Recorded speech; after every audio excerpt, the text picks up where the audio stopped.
আমি যখন ছোট ছিলাম আমি আমার বাবাকে বলতাম যে আমি বড় হয়ে ল্যাম্বরগিনি কিনবো, ডিফেন্ডার কিনবো। তো তখন এগুলো আমার না অকাতের বাইরে ছিল। এখন এই সমস্ত কিছু না।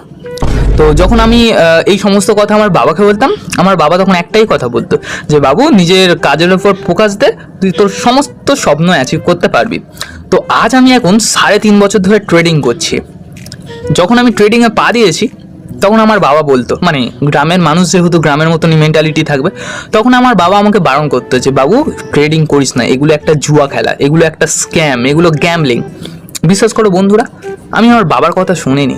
নিজের ওপর বিশ্বাস রেখে নিজের যেহেতু ইচ্ছা শক্তি দ্বারা না আমি ট্রেডিংটাকে কন্টিনিউ রাখলাম।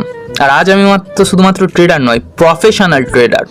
আর সেই ট্রেডিং করে নিজের টাকা উপার্জন করে নিজের গাড়ি কিনেছি।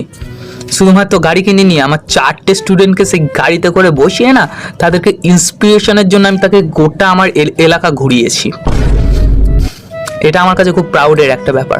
তো চলো তোমাদেরকেও আমি সেই প্রাউড মুভমেন্টের ভিডিওটা দেখিয়ে দিই।